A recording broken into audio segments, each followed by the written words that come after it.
Bonjour à tous et bienvenue dans les 18h aujourd'hui. Ce soir, nous vous emmenons en balade au bord de la Loire. Alors, ce n'est pas une balade contemplative, ce sera une balade active puisque nous allons revenir, vous le savez, sur ce grand débat sur la Loire qui a eu lieu depuis 8 mois à Nantes et alentour. Et on va revenir plus particulièrement sur la journée citoyenne de samedi dernier.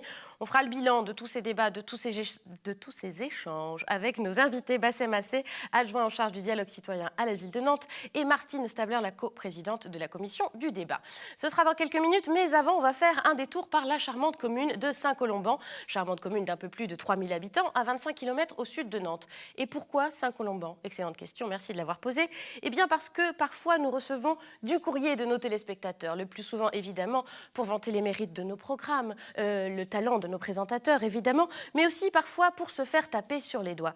Et c'est un petit peu ce qu'a fait Martine, une de nos téléspectatrices, en toute gentillesse bien sûr. Alors je rappelle un peu le contexte, c'était lors d'une émission, notre chroniqueur musical Lucas nous parle de la radio It West, nous parle du festival Méga-Scène qui a lieu à Saint-Colomban, et ni lui ni moi ne savons situer cette commune, honte sur nous. Et du coup Martine nous a écrit pour remettre Saint-Colomban sur la carte, et nous avons proposé à Jean Annex d'aller lui rendre une petite visite.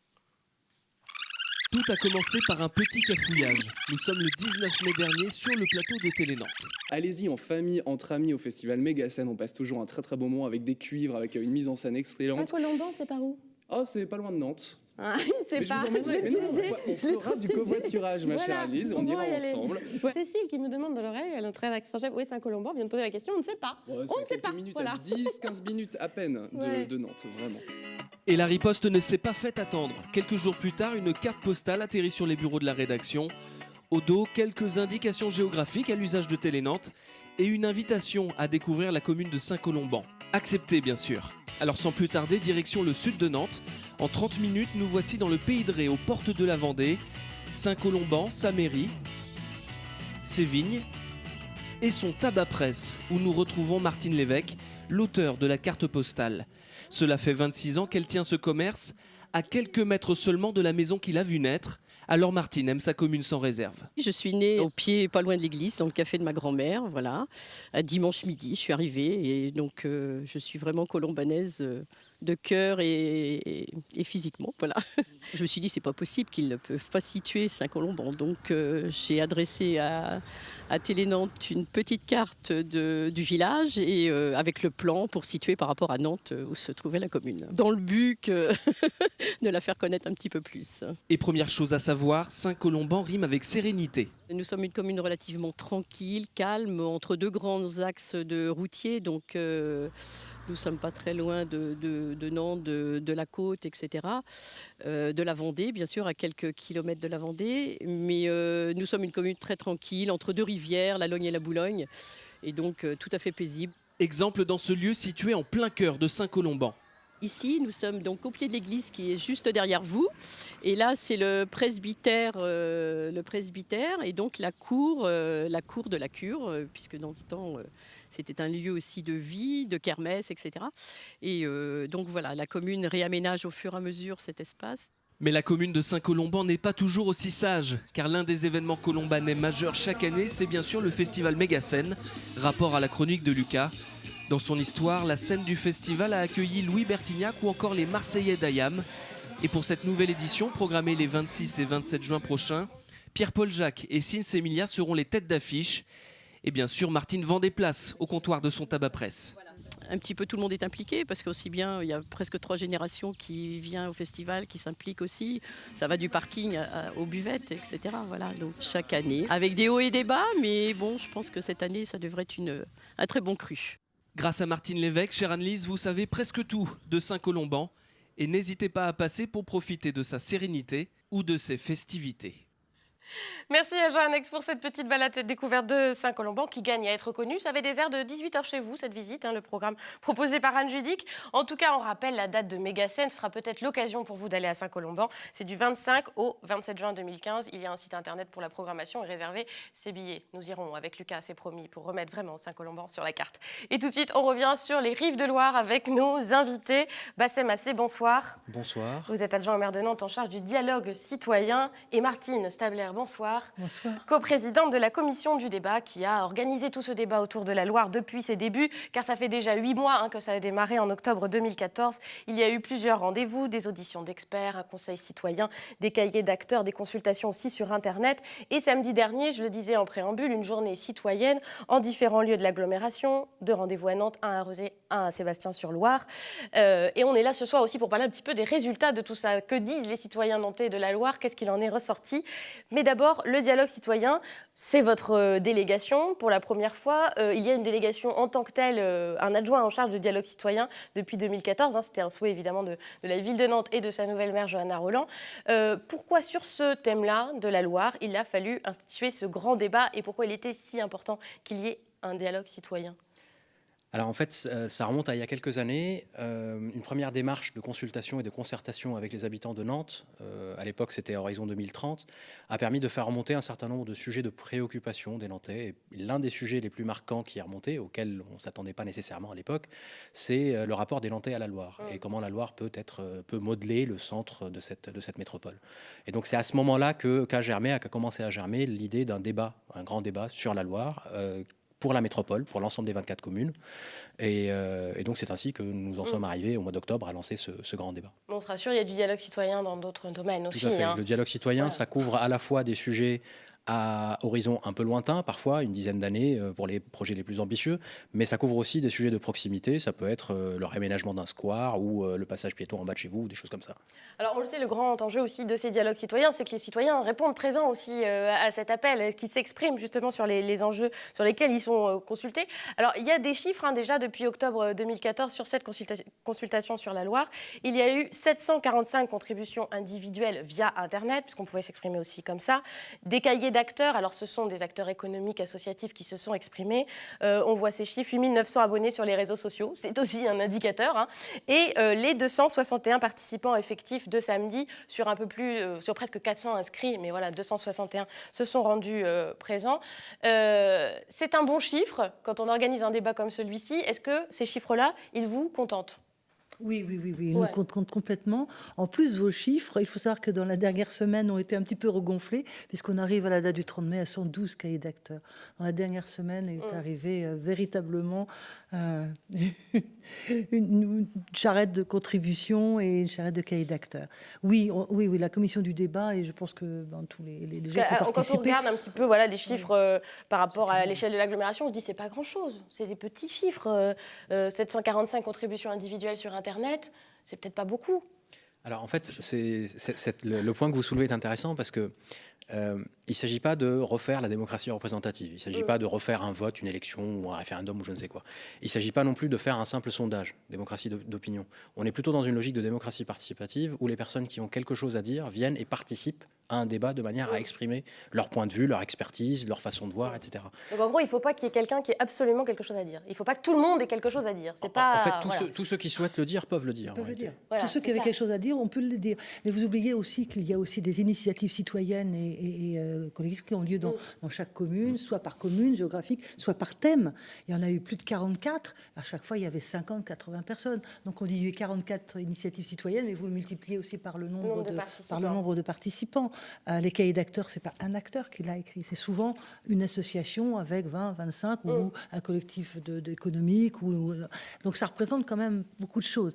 Oui, c'est important de redire aussi peut-être la variété justement des acteurs qui se sont exprimés, parce qu'il y avait plusieurs modalités d'expression, c'est ce qu'on vient de voir, mais c'est aussi la diversité des acteurs, parce qu'on parle de dialogue citoyen, mais il n'y avait pas que le citoyen lambda qui s'exprimait. Non, il y a justement, c'est ça qui est intéressant, en plus de la quantité, parce qu'on trouve que quand même c'est beaucoup, et c'est un vrai succès sur les cahiers d'acteurs, sur les contributions aux auditions, etc. Il y a eu la qualité des contributions. Allez voir les contributions sur Internet, c'est vraiment quelque chose, c'est pas je dépose n'importe... C'est vraiment une réflexion, en plus avec des échanges sur... il y a eu vraiment une interactivité par rapport à ça. Il y a vraiment des contributions intéressantes. Et je pense que c'est intéressant, c'est aussi la diversité des approches. Comme vous dites, il y avait des publics totalement profanes, un peu plus avertis, des acteurs très avertis. Et ce qui est intéressant, c'est de voir émerger effectivement des opinions des différents types de publics, de les croiser, et puis d'en sortir véritablement des enseignements. Et c'est le croisement aussi de ces différentes approches qui est intéressant. Et là, vraiment, ça va être un matériau intéressant pour les aménageurs futurs et les élus. Parce que là, le croisement, Il est intéressant. Ça va être difficile de faire de prendre la mayonnaise entre tous ces En fait, acteurs. sans qu'on se soit concerté préalablement, vous avez mis le doigt l'une et l'autre sur le point important de la démocratie participative, qui est la pluralité des points de vue qui s'expriment. Que ce soit le citoyen ordinaire, qui a quelque chose à exprimer par rapport à son vécu, à son expertise d'usage, ou que ce soit quelqu'un qui est beaucoup plus avancé dans la réflexion sur un sujet donné. L'important, c'est que les points de vue qui s'expriment soient les plus divers possibles, les plus pluriels possibles, de manière à ce que l'échange, le débat, soit un débat contradictoire et que ça puisse faire avancer la pensée et donc aboutir à quelque chose qui soit le plus créatif possible, quelque chose auquel on n'aurait pas pensé au début de l'échange si on n'avait pas cette pluralité de points de vue. Il n'y a pas quand même une petite frustration quand on est élu, quand on a mis aussi des moyens pour faire connaître ce grand débat. Il y a eu beaucoup d'affichage, il y a eu quand même pas mal de communication, que finalement, on se dit peut-être tous les Nantais n'ont pas leur mot à dire sur en plus un dossier qui est un marqueur identitaire, on l'a dit. Enfin voilà, la Loire, c'est important pour les Nantais. Il n'y a pas une petite frustration quand même? En fait, je ne pense pas qu'il y ait de frustration parce que toucher à peu près 10 000 personnes, c'est pas anodin. Si demain vous faites un sondage, parce que les gens aiment bien les sondages en général, le sondage c'est 1000 personnes à peu près. Donc là, on n'est pas du tout dans le domaine du sondage, on est dans quelque chose qui va beaucoup plus dans le fond, dans la discussion et vraiment dans un débat de fond sur différentes facettes de la Loire, puisqu'il y avait 4 thèmes assez divers. Et non, je pense que toucher à peu près 10 000 personnes, c'est vraiment un succès pour un débat de ce type. En plus, il y en a qui ne se sont pas exprimés, mais qui ont pensé. Et il suffisait de regarder. Il y a des gens avec quelque chose à dire. Ils n'ont pas forcément été sur Internet ou d'autres formes de communication. Mais il y a plein de gens qui se sont ouverts à un débat, dans le café, en famille, etc. Bon, pour avoir interviewé des gens, ça a porté... à discuter. Ça a créé quelque chose. Ça a créé un sujet de conversation Oui, ça crée. à tout le moins. En tout cas, donc samedi, il y avait cette journée citoyenne. Donc on le répète, là, on n'est plus sur des citoyens profanes qui s'exprimaient. Alors, ils ont été un petit peu briefés. D'ailleurs, on peut dire un peu comment ça s'est passé, cette journée citoyenne, comment elle s'est organisée du 30 mai. Qui étaient les Nantais et puis les gens de Nantes Métropole? Alors, les participants étaient recrutés de 2 manières différentes. Soit ils étaient volontaires, ils étaient inscrits sur le site Internet, soit ils ont été tirés au sort sur les listes haut. De manière à avoir accès à tout le monde. qui sont... Et donc, il y a eu plus de 3 4 000 ou 5 000 personnes de contactées. Et il y en a un certain nombre qui ont répondu « oui, moi, je veux bien participer », sachant que c'était un samedi, que la météo était très belle, très bonne, et qu'ils ont travaillé toute la journée, et c'était des bénévoles, vraiment. Donc, sachant tout cela, oui. nous, on est allés les interroger samedi, justement, sur l'île de Nantes. C'était à l'école d'architecture de Nantes. Et puis, on va voir un petit peu quelles étaient leurs réactions sur cette journée.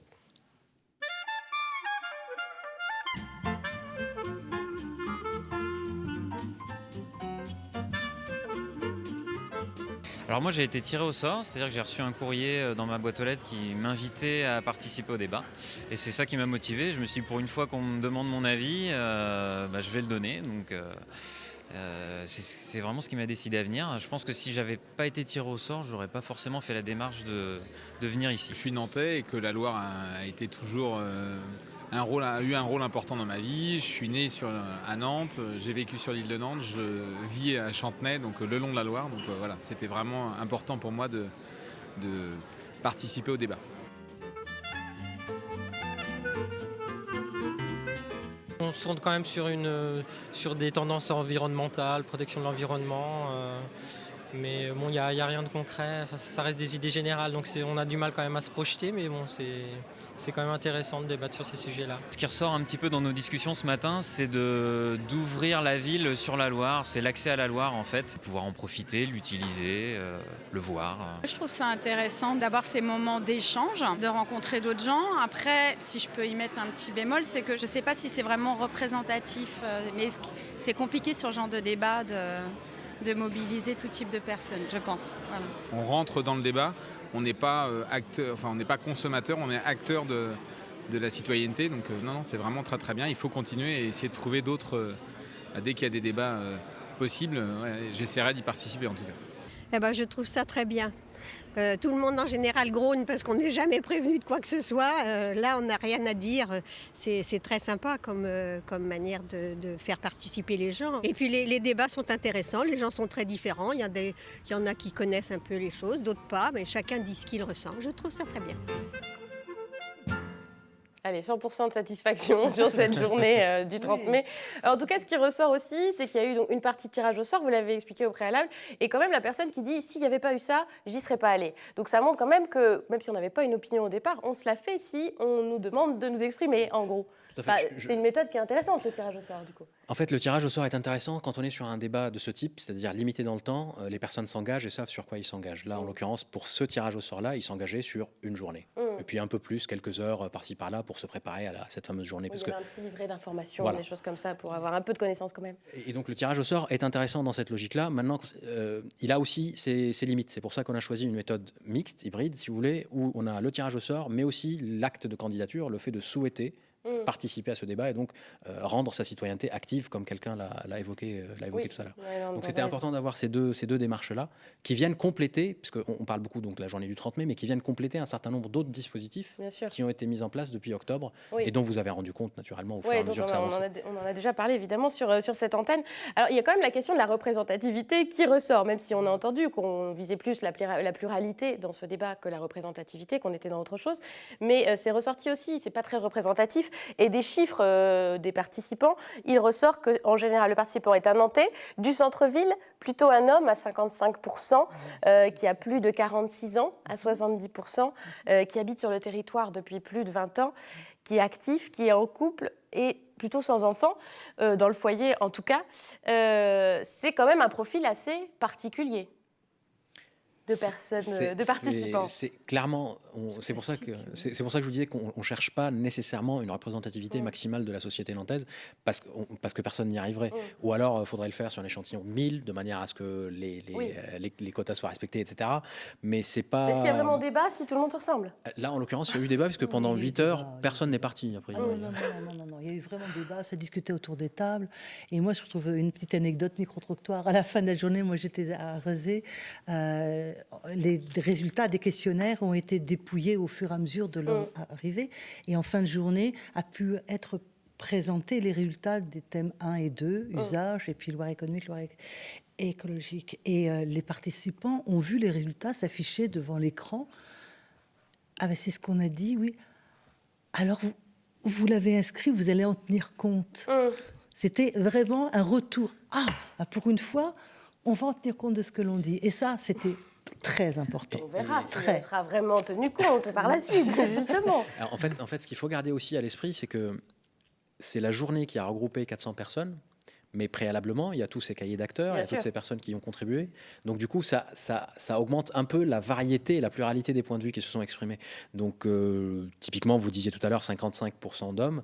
Oui, 50% aurait été mieux. Oui. Parce que ça aurait représenté un peu mieux la population. Mais on n'est quand même pas très très loin avec 55%. Et puis vous disiez, c'est classique quand même. Les gens qui vont à ce genre de débat, c'est quand même ce genre de profil aussi. C'est absolument ce genre de profil. Ouais. Alors après, il y avait la méthode qui était retenue. Parce qu'une fois qu'on arrivait à cette journée, qu'est-ce qui se passait? Et en fait, on était soumis à un questionnaire sur la perception de la Loire, sur les différents aussi thèmes qui ont été évoqués pendant toute la durée des débats, Loire écologique, Loire économique, franchissement de Loire. Et la méthode, c'est celle justement d'un spécialiste danois qui a été utilisée de façon assez expérimentale, assez innovante. On va écouter justement sa méthode et puis on va revenir sur les conclusions qu'on en tire.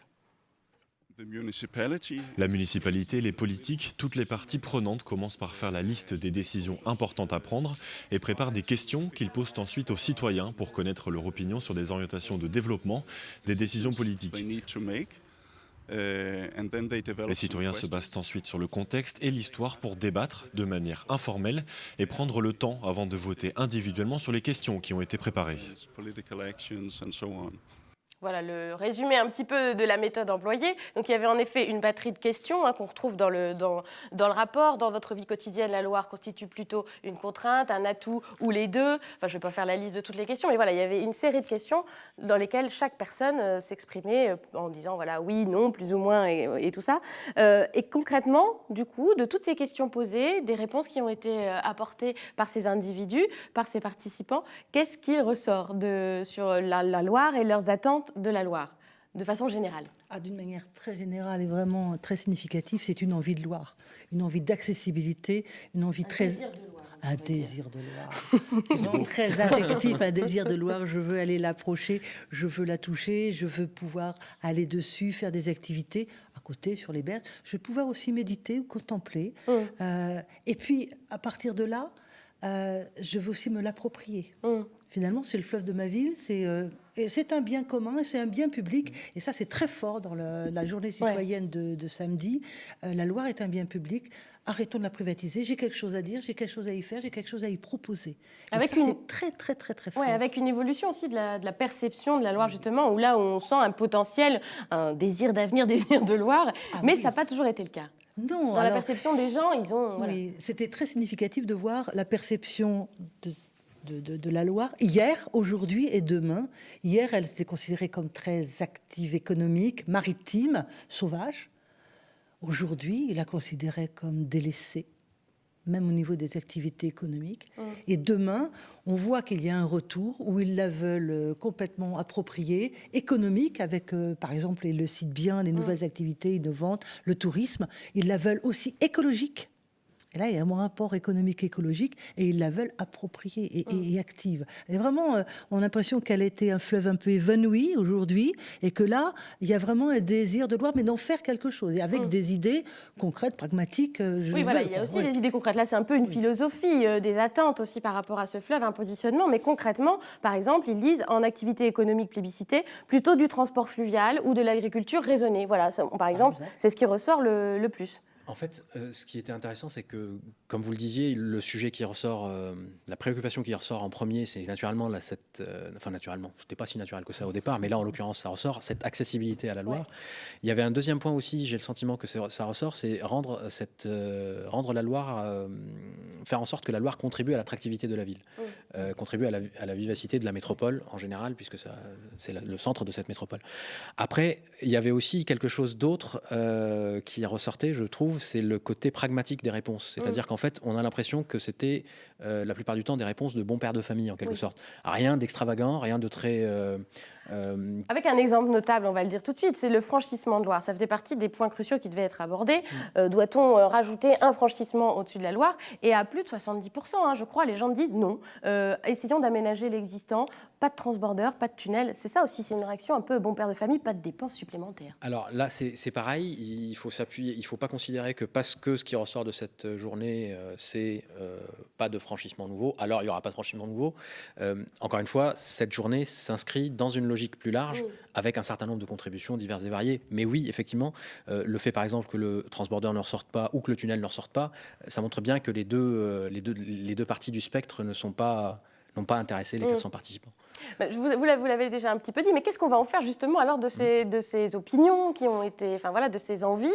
Qu'est-ce qu'on en fait au niveau politique ensuite? Parce qu'il va y avoir d'autres étapes. Le rapport plus circonstancié de la commission du débat en septembre avec tous les avis justement des cahiers d'acteurs aussi et puis de ces journées citoyennes. En décembre, une décision politique.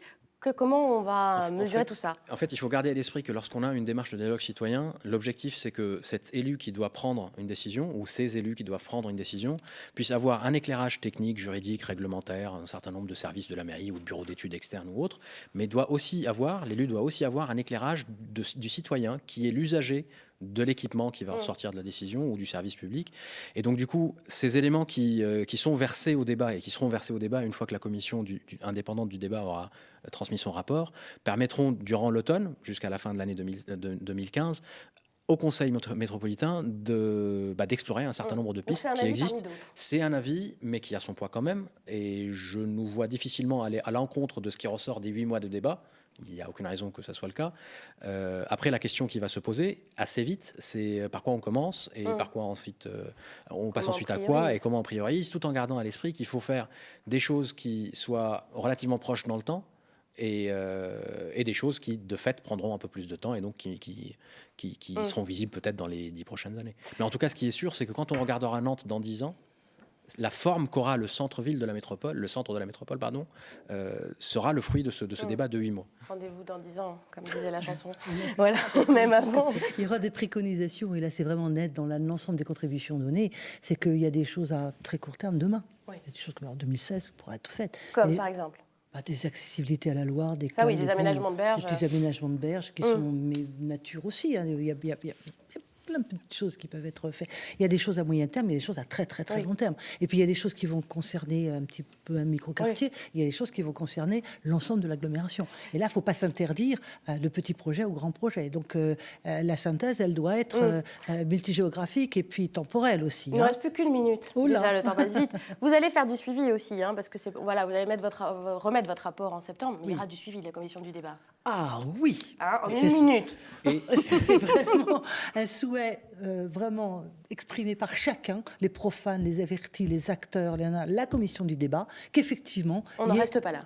Ah oui, et qu'il y ait un suivi. Et c'est un engagement que nous, on avait pris. C'est un contrat. Le suivi est important parce que ce n'est pas le seul débat qu'on souhaite mener durant ce mandat. Johanna Rolland a annoncé qu'il y aurait un deuxième débat en 2016, un autre débat sur un autre sujet, transition énergétique en l'occurrence. Et si l'on souhaite que les habitants continuent à venir et participer, et de plus en plus nombreux, et de différentes catégories de la population, on a besoin de leur prouver que leur temps n'est pas perdu. Il y a des résultats, il y a un suivi, il n'y a pas d'effet tunnel.